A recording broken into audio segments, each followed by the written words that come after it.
Edit audio. I was riding in the elevator with one of my kids who said, "Hey, Mom, how much money do we have?" And I, immediately raised an eyebrow, maybe both, if that's possible. And I said, "Well, I know how much money I have. You, however, have none." And I thought this was like a hilarious way of saying, none of your beeswax, kid. But that moment really started me thinking, how much information is too much information when it comes to talking to my kids about money? I was not talked to about money as a kid. Instead, I saw my mom constantly breaking down because, we were poor and creditors were calling and she couldn't afford basketball sneakers. So I wanted to do the opposite. Well, not like the opposite. I wanted to teach my kids to have a healthy relationship with money. But this question raised even more questions. Can I do that if I don't have the healthiest relationships with money? Can I teach them savings techniques and budgeting and thoughtful thinking about money? Will that be enough? Or will it be too much? Will they feel secure or scared? Or will they be like, "Mom, none of this is a big deal. Like, you're projecting." So I don't know. I'm teaching them all these things, and I am currently just acting as if it will be enough. Time will tell. Hello, folks. I'm Robin Hopkins, and this is Well Adjusting, where I talk to people about life stuff, but not in an NPR way, more like we're at the bar, we're having cocktails, and I am getting into your business sort of way. Oh, we love a cocktail. Oh, and producer Steph is here too. Oh yeah, hi, that's me. Today we chat, money, guilt, and family ties. Ooh, am I excited for today's guest, who just so happens to be a pal of producer Steph. We had such a fun and honest conversation about how guilt can get in the way of financial planning. And I have to say, you wouldn't think those two things would impact each other, but they do. Now, I am not going to say too much more because I don't want to spoil the interview, so let's just get right to it. Here we go. So I think what plagues me really does relate to imposter syndrome and this feeling that for the longest time, I really didn't even think I would have a career, let alone, a career track. Like, I studied art history in university, graduated, very quickly determined that I didn't have many marketable skills. Started looking for a job on Craigslist, was beside myself that I even found a job. And so, I think initially, and I don't know, I'll throw numbers out there. I think initially I was making like $28K a year, Canadian, right? Not even American. And I was thrilled. I thought I was rich. And so as my career has progressed and I've been given more responsibilities and more money, I guess I'm just kind of at a place where I feel like I'm making enough money and I'm sometimes in disbelief. I think like there's one thing that my mom said to me maybe like 4 or 5 years ago after I had received a significant raise in one of my jobs. And I told her what the number was. And she said, "Wow, like your father didn't even make that much money when he was raising 3 kids." Whoa. And so it's things like that where I feel, I don't know why, but I feel a sense of guilt. I was just going to say, do you have guilt around money? Yep. When your mom made that statement, was it coming from a place of like shock and awe and amazement? Or was it coming from a place of like, was there any weirdness around that comment the way it was? That's the thing, is my mom is an incredible, sweet angel of a human being. And it was 100% coming from a place of pride. And I think she was underlining that to kind of make me feel proud about myself. So I definitely don't think that there was no negative undercurrent, but it made me feel icky. Yeah. Well, so let's go back to that initial question of like, why do you think there's guilt around it? And I think we should also talk a little bit about like your relationship to money in your family. Yeah. So why is there guilt around it? I think it is in part because I come from, a humble family life where my dad was a manual laborer. My mom was working part-time, and we really were always making ends meet. At least that was the impression I had when I was a kid. And in retrospect, as I've gotten older and I've made friends and partners who grew up in more affluent families, I've definitely realized that it was the case. We weren't living in poverty by any means, but we were definitely, lower middle class, working class. Mm-hmm. And I think like what was instilled in me as a little kid in regards to like my feelings around money is whatever you have, you share it with people around you. Yeah. My mom is the type of person who, and my family, frankly, like my mom and my dad never had that much, but they were always very happy with what they had. They were very appreciative. They gave their kids awesome childhoods, great experiences. And there was never this feeling that we didn't have enough. It was always a feeling of, appreciate what you have and do your best in society, share what you have. And my mom in particular was a martyr figure in my life in that she put everyone before her. And even if she had extra money, she would have given it, she almost would have given it away to her kids. Anytime in her life she has come across money, she's given it to us for Christmas.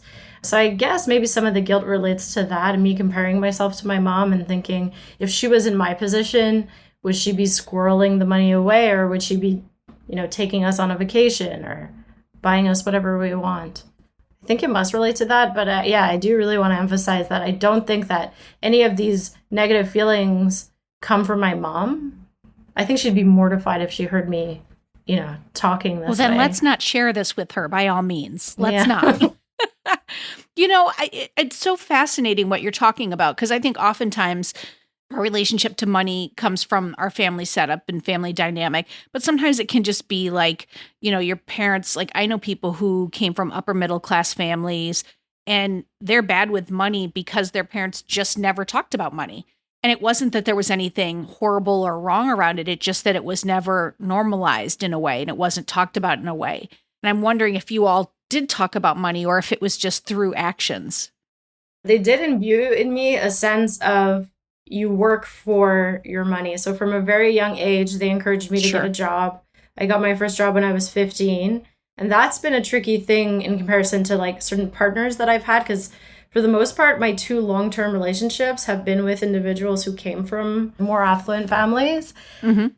And they were a bit late to like the labor market. They were late in starting on their careers. Because they could be, right? Because they could be. And I think it plays into me feeling like very grateful for what I have now. I have enough for sure.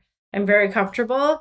And the things that the luxuries I'm able to afford myself, I feel very, very grateful for them. And sometimes the partners I've been with, I have the sense that it was always kind of a given that these things would come into their lives.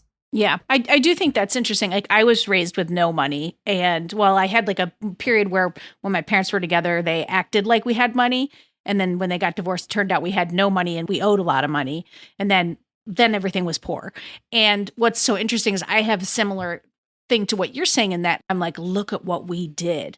We bought this apartment or like, we were on this vacation, like we did this. And I'm so, proud all the time. And now I'm panicked that I feel like all the lessons I got came from poverty. And I'm like, well, we're not poor.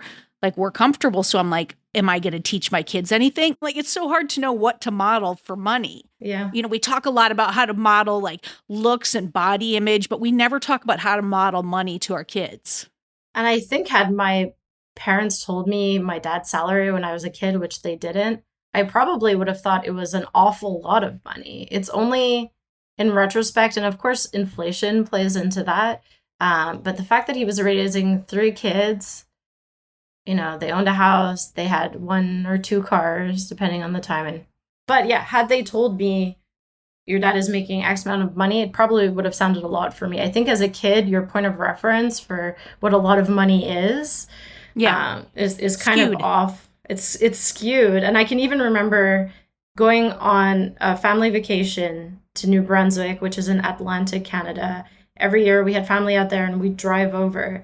And I remember, I think I must have had the impression that we didn't have a lot of money. And I don't know where it came from because I remember actually 2 things in my childhood. One is I remember my parents started giving us a weekly allowance of $5 each. And I remember feeling like that was so much money, and I almost felt guilty taking it from my parents. And the second thing was that we were on this vacation in New Brunswick, and my mom bought me like $20 worth of Spice Girl magazines because in the town we grew up in, there were no Yes, she English did, language Mom. magazines. I know. And I remember I turned to her and I said, Mom, can you afford this? So at the time, it was clear that $20 was like really a huge amount of money in my mind. But I think my mom was probably a little insulted to have that question, from her 10-year-old daughter. Are you sure you can afford this, Mom? But it's funny, my son will say stuff like that a lot. He'll say sometimes, oh, that's a lot of money. Let me get it. And I'm just like, it's the sweetest thing that he does it. And I'm like, of course we're not taking your money. He's like, no, I want to get this. Please let me. And I'm like, meanwhile, I'm like, I'm just going to put the money back in his account when he's not looking. But that, so I'm like, all right, go ahead, you get it. Because it's like, I want him to feel like he can contribute. But it is such a complicated thing because I keep going back to you of like, what is the thing that brought the guilt? And it may be just that you just saw really nice people doing their best and, I think, yeah, well, two things are coming to mind. I think one thing is like right now in my current state, there's still, I feel, a gap between like my economic status and that of my family who still lives back home. And there's definitely guilt associated with that. I see sometimes. Like you're doing better than they are. I'm doing better. And sometimes, family members will ask me for money. And I know that they're embarrassed to ask. But it makes me more than happy to give it to them. But there's guilt associated with that I am out here, getting myself an $80 bottle of wine. And meanwhile, one of my family members is struggling to make ends meet. So I think there's definitely guilt in regards to that. Well, maybe there'd be guilt if you didn't give the money. Maybe there should be guilt if you were like, sorry, and you're sipping on your $80 wine. But I mean, it's like you are helping where you can, It does feel like it has the undercurrents of imposter syndrome or like, there's a deserved conversation in there. I think that the second piece of this is that, my whole life, I saw my father he worked in an aluminum smelter, and I saw him go into work, and it was literally back-breaking work. He'd come home, he'd be exhausted, he'd be dirty, and he was working really, really hard to make ends meet. Yeah. And I think sometimes, with my work, like, yes, it's stressful in a different way. I work from home at my computer all the time. I work in tech. And sometimes I just get the sense that I'm accumulating more and more money and I'm actually working less and less hard. Don't tell my boss that. But because you're getting better at your job. I'm becoming more senior. And so things also, I think I take for granted, what I know or the skill sets I'm acquiring because they start to feel easier. But I do feel like, yeah, the type of work that my father was doing was such like honest, hard work. You put in a really hard day's work and you come home and you break your back for your family to provide for them. And yeah, I think that there's a discrepancy there where I feel like here I am on my computer working a tech job, a cushy tech job and it's not only just my family, there are people out there who are working multiple jobs to support their family. They're working, 60-hour, 80-hour weeks, breaking their back just to make ends meet. And so there's guilt associated with that. But that's also, I don't know where that comes from. Well, and you work the way you work or you do the hard stuff so your kids don't have to. You want their life to be at least a degree better than yours. But, I would think your parents wouldn't want you to carry that burden. They absolutely would not want me to. But there's also this feeling of, and I don't know if this is even based in reality, but sometimes I wonder if my parents even had the opportunities. Did they have access to the opportunities? My father's father owned a potato farm. I don't know very much about it, but they had 12 kids and they lived on a potato farm. I think they had even less money. But then I think about like part of the reason that I have been able, I think, to get where I am today, yes, comes from this hard work ethic that my parents instilled in me. But it also comes from the fact that I had access to student loans. And I was able to go to university. And I think back on that, like neither of my parents went to university. And I don't even know if they would have had access to the potential to get a student loan and to go there. And so I did, graduate high school, went to university. I racked up a ton of student debt. But then I was able, I believe, to find a better job because of this degree. Yeah. Yeah. And then pay it off. So part of me, I definitely have guilt around that as well, where I feel like, yeah, they worked really hard. And when I told them I wanted to go away to university when I was 16, they were, of course, super supportive. I was moving from a small town in 10 hours to Montreal, a big city. And I definitely was not a city person. You know, I hadn't even been on an escalator when I moved away. I hadn't seen a homeless person. And so I really didn't have a lot of street smarts or life experience, but they really trusted me and wanted that for me. So yeah, I definitely think the guilt is coming from somewhere inside and certainly not from them because, you know, my father passed away when I was 21. And at the time I was working as a cashier and going to university, and I would speak to him on the phone and he would say things that honestly still bring tears to my eyes. He'd say, you know, I'm so proud of you. You're my hero. Like, you've really put yourself out there and you're doing so much. You're amazing. And at the time I was a cashier in university. Like, I really hadn't achieved anything. And I definitely feel a tinge of sadness that he's not able to see where I'm at now, because I know that he'd be beaming with pride.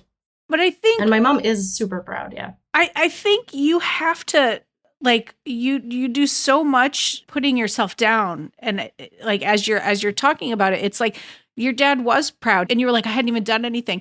You just said you moved 10 hours away to a city where you didn't know anyone. You showed up, you're working your way through college, you're paying your way. Like, I have to imagine, just even in the moments that I've talked to you about it, you were a big part of figuring out the financial, how you were going to do it and all of that. So like, he saw, that's what he was proud of you for. Like, you know, yes, it's like we always want them to be able to see, but you gotta, you know, you gotta take that in. You're going to make me cry.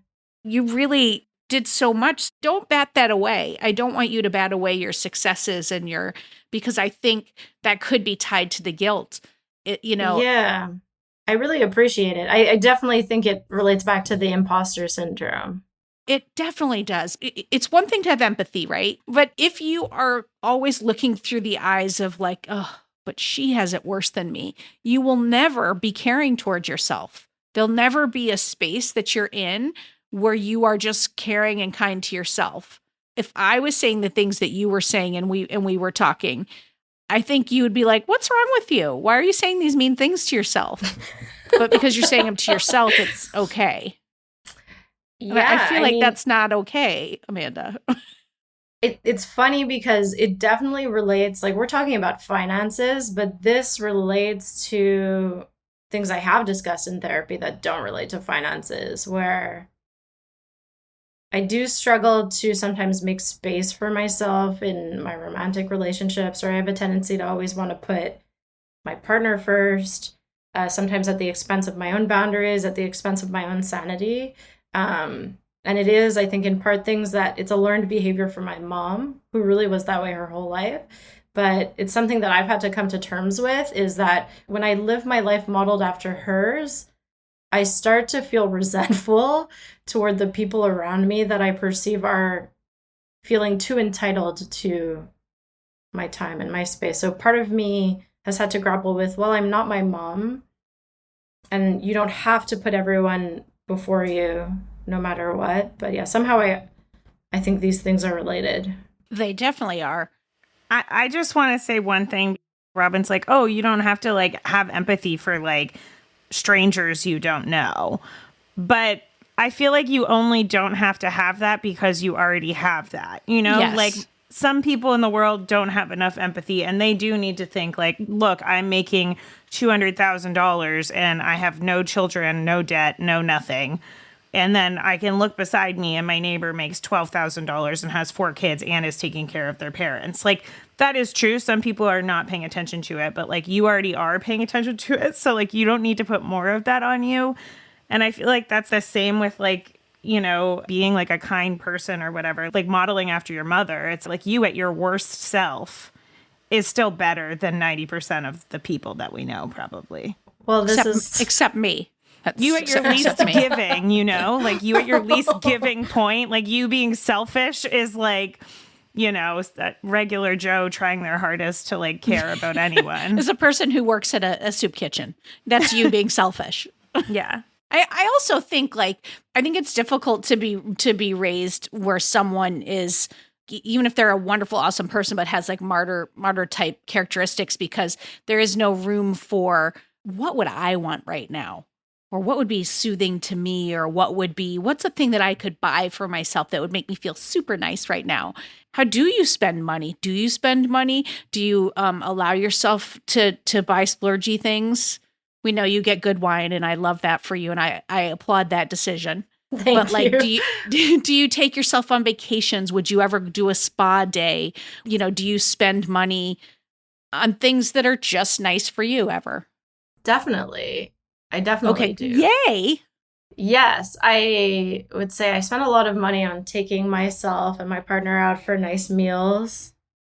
Yeah, spa day for sure, because this has kind of been my personal journey, and I don't think it's something that a lot of people must struggle with, although I'm sure there are others, but I am on a journey to be a little bit more selfish in my life and do things for myself and make time for myself and spend money on myself. And most recently, I moved into an apartment with my current partner, and I really splurged on new furniture. And that was for me. It was also for him to make a nice space, but it was definitely, it made me feel good. It was definitely a form of self-care. So really then the only struggle for you around money is just the guilt of having it. I just hate that for you. When you spend, let's say you're spending the money on furniture, are you able to delineate when something is for you or when it's not?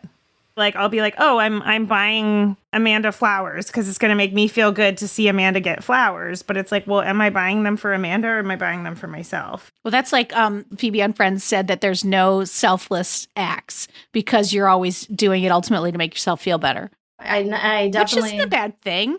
Yeah, it's not a bad thing, but I definitely get off on being generous.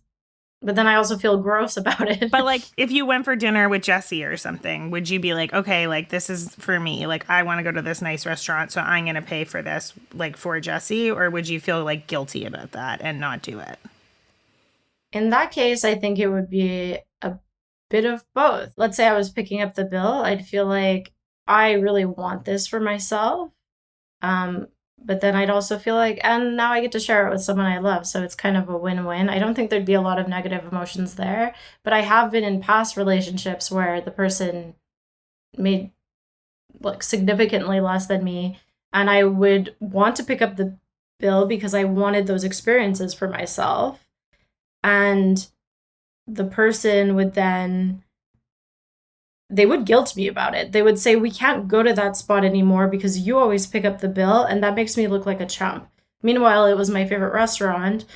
It actively made me happy to pick up the bill because it meant that I could share what I had, and it also meant that I could eat at my favorite restaurant. Yeah. But so now I'm thinking maybe that plays into a bit of the guilt as well. Well, and I'm also wondering, do you ever have moments where you feel like I have to be the one to pick up the bill because I'm looking around and everybody makes a little less than me, so I better handle this, especially with family? Oh, yeah. In family, yes, definitely. And does that feel good to you, or does it feel like, oh, crap? It feels good to me because, especially with my family, because, in their own way, they've spoiled me. My mom, did everything she could to spoil me. So it does feel good, but it comes with guilt. I'm thinking this past summer, I went on vacation with my brother and his family, and we went grocery shopping for the weekend. And I was like, this is my treat. And I was telling my niece, get whatever you want. Amanda's paying for it. And then my brother saw how much it cost, and I felt embarrassed. It didn't feel only good. It felt a mix of guilt. Like you're coming into town swinging your big credit card around and being like, exactly. Look at me, I can pay for this. It's almost like you need to do reverse budgeting. I mean, it's like you've already paid off your student loans. You already are in a place where you have your money, you're comfortable, you have what you need, you're rising up the ranks in your job, and so more money's likely to come. I'm assuming you're doing smart things with your money based on the things you've been saying. Correct me if I'm wrong there. Or semi-smart things. Is that a fair assessment? Yeah, I could always be saving more if I wasn't getting $80 bottles Everyone of wine, could always but- be saving more, Amanda. So you're doing good things, but I almost feel like you need to set aside a percentage of money that you want to in some way give back to your family, because I don't think there's a world where that will ever not be in your DNA. It's just part of who you are based on the way you were raised. And I think it's a wonderful trait. Why move out of that? So set up something that you can do that's like giving back in a way that would make them happy, would make you happy, like those who need it. And then a percentage of money that's fuck you money for Amanda, that you can do anything you want to with it. And the only thing you have to do is not be mean about it to yourself in any way. Yeah, I honestly really like that. I think that would be an interesting experiment. I wonder if that would be an effective device for me, where if I have a bank account that's literally spend this, it's your money, and I'm still contributing to a fund. And I can think of a million things I'd like to do with that. I'd like to be able to fly my family out to Montreal because they don't get up here to visit very much. That'd be wonderful. And then it's like you're giving them an experience, you're giving them time with you. Nobody has to feel guilty or bad about it. And I feel like if you're doing it and you're not telling them and you're just setting it aside, that might let you off of the guilt thing. When you say that you have bad feelings related to money, or when you feel guilty about it, like how has that shown up in your life? I think definitely the anecdote I told about my mom saying, wow, you're making more than your dad made raising 3 kids. All I remember was like this feeling of doom that I had and guilt. There's part of me that's almost afraid to become a mom because I feel that I will not be able to live up to this high bar that my mama has set in regards to motherhood. And I've said this to mothers before, and they've said, you'll see when you have a kid, you make everything happen for them. It comes naturally and you don't have to worry about that. You seem like a great person. Like, I've heard it, but I just think my mom, I'm obsessed with my mom. I think she was just such a wonderful mom, and thinking about her makes me teary-eyed. I just think that she's a great person, but it makes me afraid to have my own kids because I feel like I can't live up to her motherhood, her motherness. I mean, listen, when you have kids, which I think you probably will, it sounds like, you're going to screw up 6 million different ways. So it's like that's going to happen and you'll have to just get right with that. But it does seem like there's some work to be done to untangling that, because it's like, I don't know, she sounds like such a wonderful and delightful mom. And I just know as a parent, she wouldn't want you to feel this way. She would not want you to stop yourself in any way, whether it be bringing joy to yourself or bringing joy to other people through money or raising kids or anything, because you couldn't live up to what she did. Like, that's just not why you do it. You should have a conversation with her. Have you ever thought of talking to her about this? I would want you to tell me this. Yeah, I know. But I also worry about hurting her because I really don't think that there's anything she's done to make me feel this way. I don't know where it comes from. I'm really trying to picture what that conversation would look like.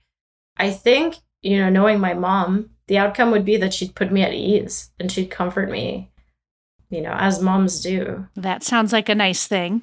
Yeah, how does that feel? It feels extremely uncomfortable because it's, I guess, one thing, and maybe in my family, like, we just didn't really talk about money. So it feels a little taboo to bring up. But I feel like there could be a release if you did. If you just had this conversation, and there might be some bumps in it. And for our listeners, I do have to say, I'm not advocating, like, based on the words that I'm saying, that you go out and have tough conversations. I think you go to the people that know you in your life, that are your advisors, and you ask them if you think that's a smart next step. So it's like, if you do have a therapist, Amanda, you ask them, is that a smart next step? And maybe you role play how that conversation happens or facilitate how that conversation happens. But it just sounds like you're all such wonderful people. Like, it'll be okay for you to just sit down and just say, this conversation came up. I wasn't looking for it. And I just had all these weird feelings, and I just wanted to, like, let's have an $80 bottle of wine that you'll tell your mom it only cost $12. And let's just talk about it. Yeah. And just, like maybe you fly her up to Montreal to see you and you have like a girls' weekend and you just talk. Like, wouldn't that be wonderful? It sounds Can I come? so incredible. No, I'm not invited. I'm sorry. I just invited myself. We'd have such a great time. You're both welcome. We would. But maybe I'll come on the last night. We'll probably It'll be like the celebration party after everything's have been worked out. Then I show up. Woo! No, but I mean, something like that would be wonderful for you two. Yeah.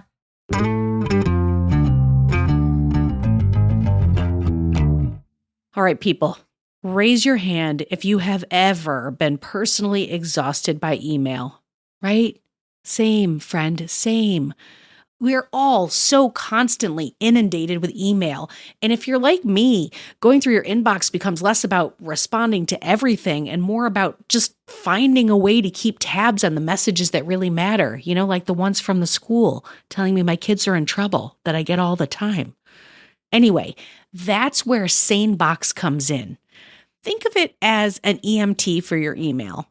As messages flow in, SaneBox does the triage for you, sifting only the important emails in your inbox and directing all the other distracting stuff, you know what I'm talking about, into your Sane Later folder.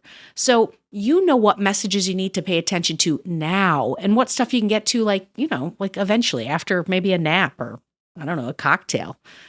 It also, and I know I'm waxing poetically, but it has some very handy features like the Sane Black Hole, where you can drag messages from annoying senders that you never want to hear from again. Bye, friend.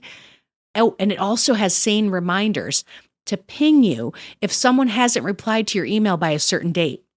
I mean, nothing like having to follow up on your follow-up, am I right? All right, best of all, you can use SaneBox with any email client or phone anywhere you check your email. I mean, come on. See how SaneBox can magically remove distractions from your inbox with a free 2-week trial. That's a deal.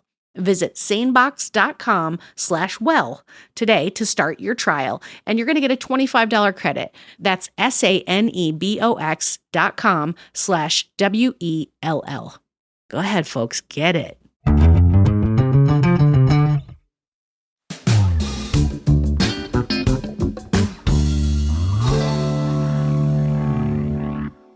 Can you tell the washing machine story? Yeah, this is just an example of how my mom would literally give you the shirt off of her back.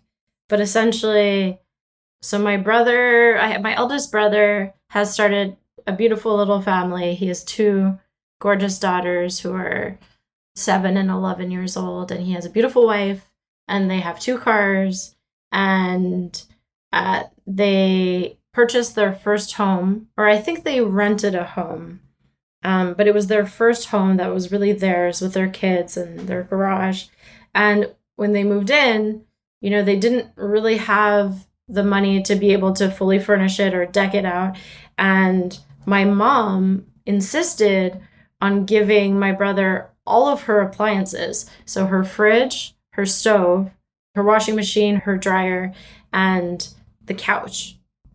Her beloved couch that she had saved up to buy, but she gave everything to my brother. And I wasn't aware of this until I came home for the holidays and walked into my childhood home, and it was a deserted wasteland. There was nothing in the kitchen. No, she had a mini fridge that the neighbor had seen her moving out the furniture and the appliances and asked, "Are you moving?" And she explained, "No, I'm just giving, my son the appliances." And he said, "Oh, I think I have a mini fridge if you'd like it." Gives it to her. She literally only had a mini fridge, no oven. She'd do her laundry rather, at her boyfriend's house. And to me, yeah, it really is the perfect example of how my mom will literally give you, in this case, it's not the shirt off her back, but it's the appliances in her kitchen and in her laundry room. And it makes her happy. There was no part of her that, would have wanted, like, there's no part of her, she probably didn't have to think much about it, and she did it. And I remember I was a little irritated at my brother for accepting it, because I said, I think it was the shock. I didn't want to say it. But I was thinking the same thing. It was the shock. I'm sure your brother's delightful, but I was like, Come on, man. Yeah, Don't take all her appliances. Can we get this on layaway? And she'll do things like this where I'm like, Mom, I would have contributed. But she'll do it and she doesn't make a big deal about it because it's what makes her happy. But yeah, there was part of me that was irritated at my brother for doing that. Because, I looked at my mom and it made me feel sad for her, but I don't think she ever felt sad. It made her, I think it was a reminder of like, my son has this beautiful family and they're happy and it's his time now, even though I don't really feel like she had her time. I was just going to say that. And I was going to say, when you have your talk with your mom, and I'm now saying when, not if, but when you have your talk with your mom, I feel like there's a portion of the conversation that's like, Mom, but are you taking care of yourself? Like, you raised us, we're grown. Like you said, she thinks it's not her time, but when was her time? And I feel like that'd be a really interesting conversation over a long weekend in Montreal to have over a nice Let's wine. Get her on the show. Oh my God. Oh my gosh. The thing is, like, so I've had versions of that conversation with my mom where it's like, Mom, you did an amazing job raising us. You gave us everything. Live for yourself now. But I know, like, she said this, at the time, and I'm sure she would say it if she was on this podcast. I have everything I need. I don't know what you're talking about. She's like, I have 3 healthy kids, and she has a new boyfriend now. I guess he's not new anymore, but she has a boyfriend, and she has a cat and her sewing machine. And I really believe that she is fulfilled and happy. And that may be who your mom is, but that doesn't mean that's who you are. And I think that you have to separate out from your mom, and you don't have to be exactly like her. Like, I don't want a world where Amanda doesn't have appliances. Maybe your mom is the exceptional, like, human being who is joyful and filled. And there are many people that can be like that. But, like, I don't know, it feels like maybe you want to have some things and, and you just have guilt because she doesn't, but you're different people and it's okay. It doesn't make you a bad person. What is interesting is when I asked you to tell that story, the version I remember in my head has none of those details. The only details it has are you offering to buy a washing machine or an appliance or something for your mom and your mom not taking it and you feeling bad about it. I don't even remember that. I feel like the only way you'd get one in your mom's house is if it just showed up, the appliance repairman, like you made an appointment, because she would say no, because she would think she's putting you out. No. She would definitely say no. Yeah. But at some point, you're going to have to release that and you're going to have to let her do her in her own way. She's a grown ass woman and she's decided what's joy for herself, but you don't have to let that define who you are. There just needs to be a little separation, I think.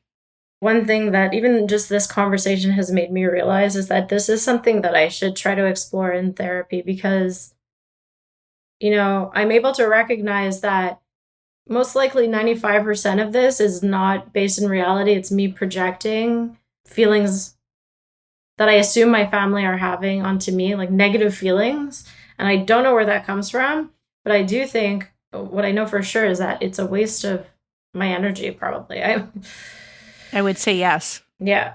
I think my takeaway is like, try to get to the bottom of it so that I can start being kinder to myself. Because as much as, I do think I'm hard on myself, I do have, moments of clarity where I feel very proud for everything that I've worked for. I think of myself as a hard worker. I feel very grateful that the things I do have are a result of my hard work. And, my loving support circle and not anything being handed to me. What would be your perfect and ideal relationship to money? Like, what do you want to grow into? That's a really hard question. I think ideally, because I do have some tactics in place for saving, I have multiple accounts and I set money aside for X sorts of things. But anytime, I don't know, it's such a hard question because when I've spoken to financial advisors and they're like, what's your savings goal? I never really know what the answer to that is. But I guess like it would probably look like what I'm doing now, setting money aside, but being more purposeful about what I'm setting it aside for and what those different categories are. I wonder if you're not able to do that or aren't doing it because you have all the guilt around having the money in the first place. Yeah, maybe. Because it would be helpful for you to know where you're going with your money. Like, this much is going into my retirement. This much is, I want to take 2 vacations this year. This part is to fly my mom out. This is Christmas gifts for the family. Like I have this weird account I call my slush fund. I have like 4 accounts that I'm always moving money around. And I have not surprising at all, I have a financial notes doc that's associated with that account. And in my slush fund, I earmark things.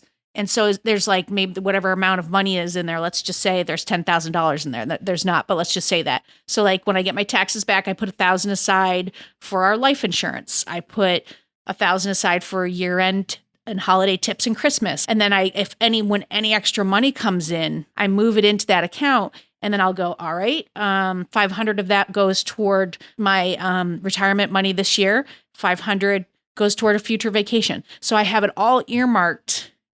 And then when I go on that vacation, I take the money out, put it right to the credit card.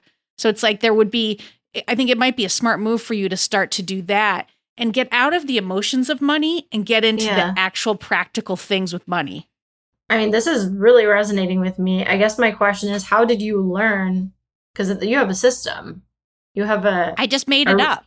I just over time, I just kind of started doing different things. And then I just added to it as I went. So I just was like, okay, this is what I do if I got into debt. And this is my system for not being in debt. Like everything goes on one card each month and we pay it off.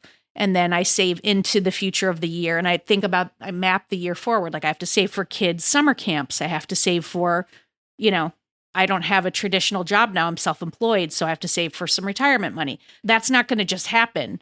So I have to think about what my goals are each year and then long-term goals too.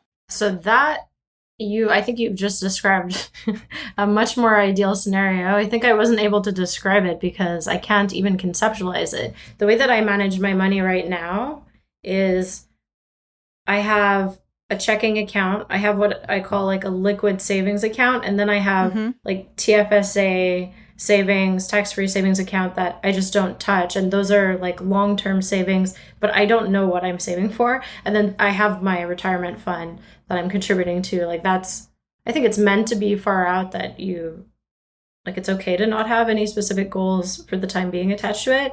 But yeah, I don't have anything beyond that.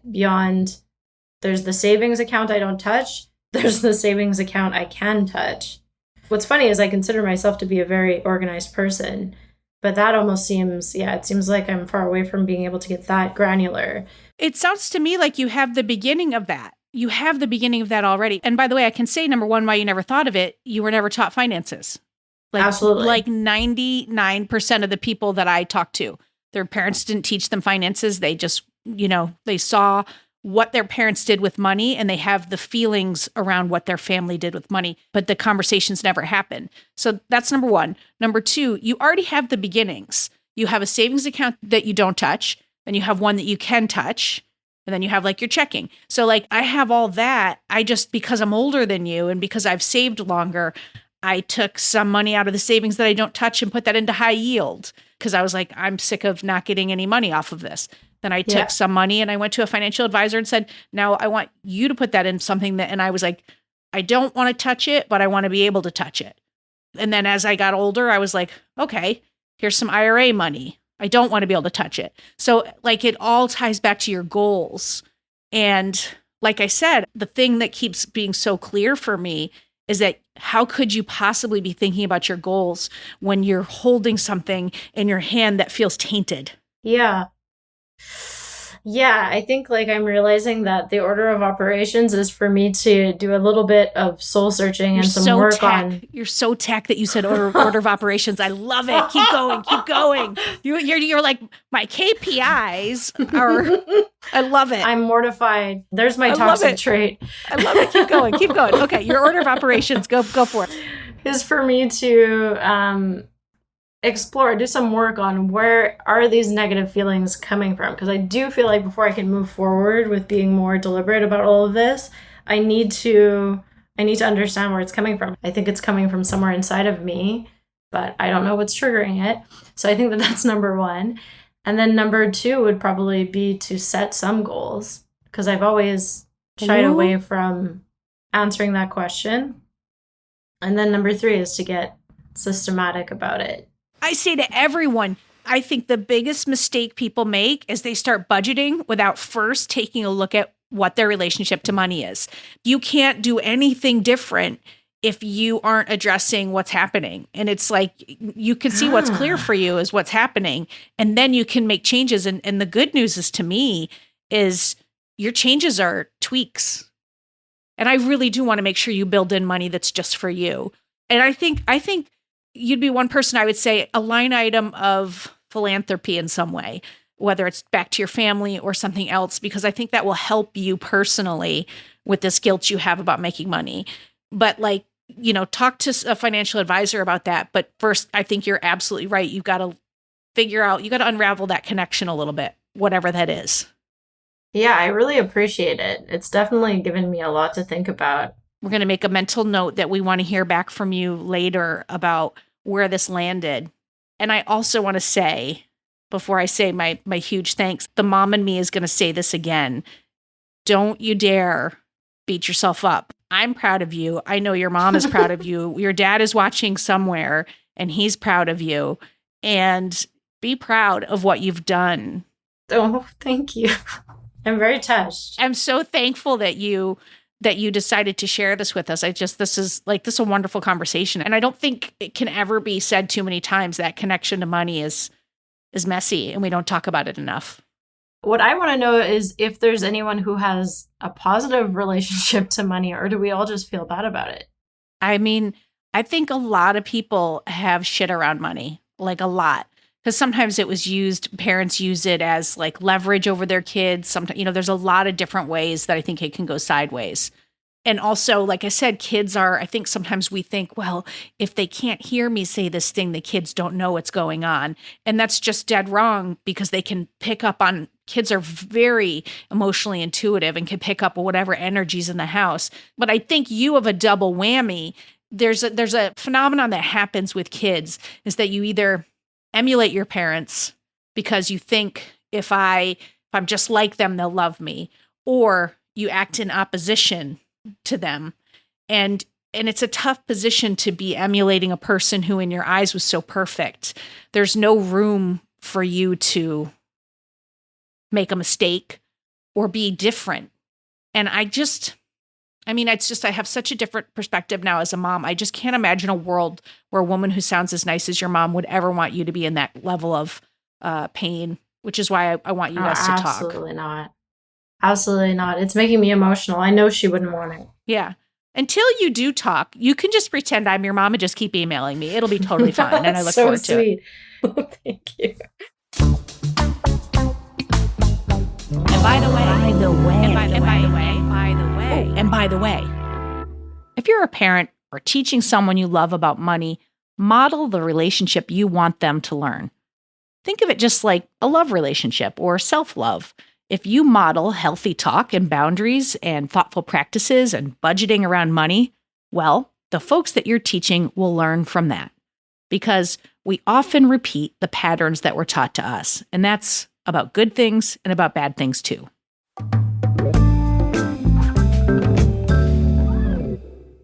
All right, it's that time where we get a little advice from an expert in the field. Stand clear because Elise is about to bring it. Money doesn't make you happier, but it gives you the power to say, I'm going to pay for the washing machine, or let's go for dinner. You have the power to invite everybody for dinner because you're paying for it. And it can make other people feel bad. It's all in the way you do it. My mother likes to know in advance who's paying the bill so that there's no awkward moments. We like to do, if we're like with friends, we call it a Peter Hogan, because one time our friend Peter Hogan, it was the first time we ever saw this done, he went to the bathroom and he's like, it's time to go. And we were like, oh, isn't that clever? It removes everybody fighting about it. And it screams, my sister and I always say, if you want to pay the bill, you can pay the bill. Like if it's something you want to do. So certain people, we just say, thank you. But certain people, it's hard for other people to let them do that. They might prefer to see you cook them dinner. It might cost the same, but it doesn't, no money's being exchanged. So it's a little more invisible. Or I also lie to people sometimes. I got a gift certificate from my boss. He said, take us all out for dinner. and everyone's like, oh, the company's paying? They feel much better about that, even if I'm paying. I will say my mother's a retired teacher. She goes, I have enough money. And I'm like, who says that? She goes, I do everything I want. What don't I do that I want? And I tell this to people and they're in absolute awe because she's content. And I know people with tons of money who are not content. And it's really a wonderful quality to feel that way. See, this is why we love Elise and why I am thrilled that despite her thinking she was not an expert, she signed on to become expert of the day on this little podcast.